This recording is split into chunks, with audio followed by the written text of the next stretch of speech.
राज्य सरकार को मेगा जल प्रकल्प को विरोध करी गत अगस्ट 12 तारिख दिन गिरफ होइतिबा आली राजकनिकार खरस्रोता संग्राम समितिर 24 जनक मध्यरु 23 जन आज केन्द्रापड़ा बारिमूल जेल मुकुड़ी जहाको नै आली राजकनिका अंचल रे खुशीर माहौल देखा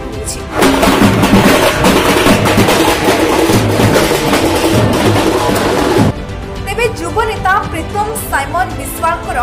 जामिन होई पारि नथिबा सूचना मिछि। तेबे आली रे पहुंचीबा परे खरस्रोता संग्राम समिति पक्षरु फूलमाल और उपढौकन देई सेमानंकु स्वागत करा जायछि। तेबे सेमानंक मध्यरे केन्द्रापड़ा जिला बीजेपी उपसभापति कृष्णचंद्र पंडा थिबा सूचना मिछि। तेबे जेल रु बाहर को आसीबा परे खरस्रोता संग्राम समिति पक्षरु बाजा बाण रोषणी करी सेमानंकु पाछोटी निया जायथिबा जणा पड़छि। नमस्कार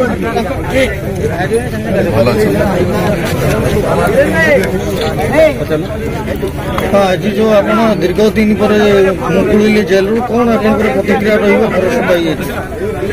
प्रतिक्रिया किसी ना जहाँ हम आगामी दिन में ठीक हम गणतंत्र उपरे भारतीय नागरिक मान मोर निज निर्वाचन मंडली समस्त भरोसा अच्छी पुलिस प्रशासन जहाँ करूना कहीं आगामी दिन से ठीक विचार करेंगे एवं आमे जो अवस्था आसीचु किसी निरीह लोक माने अरेस्ट कर जो माने टोटाल जगह पाखु जाई नांती एवं संग्राम समितिर निर्देश नथिला जे जगह पाखु जाई जिनस भंगामई करवा एटी किसी सरकार दल लोक कन्स्पिरेन्सी करी एमाने आमको फसैबा पाई व्यवस्था करिसंती तेणु जहाँ हम आगामी दिन ठीक हम पुलिस प्रशासन उपर मोर भरोसा अछि। तेबे खरस्रोता संग्राम समितिर प्रकल्प विरोध कार्य जोरदार हेबो बोली केन्द्रापड़ा जिला बीजेपी उपसभापति कृष्णचंद्र पंडा कहछन्ती। संग्राम समिति में आंदोलन संचकता करी आमे प्रतिवाद करू माने लोकन स्वार्थ पाई हेती पानी जदि भद्रक जिला जाए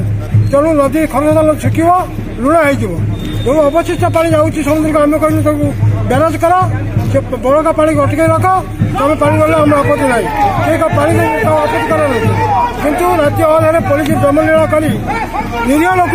घर कबाड़ माराई जो हार्ट पेसेंट तक उठे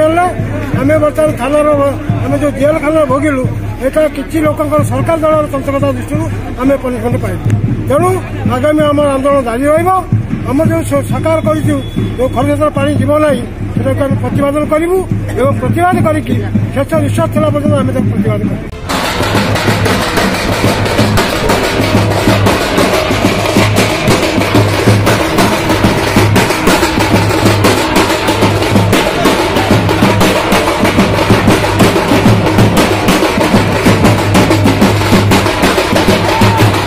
ब्यूरो रिपोर्ट खबर टुडे।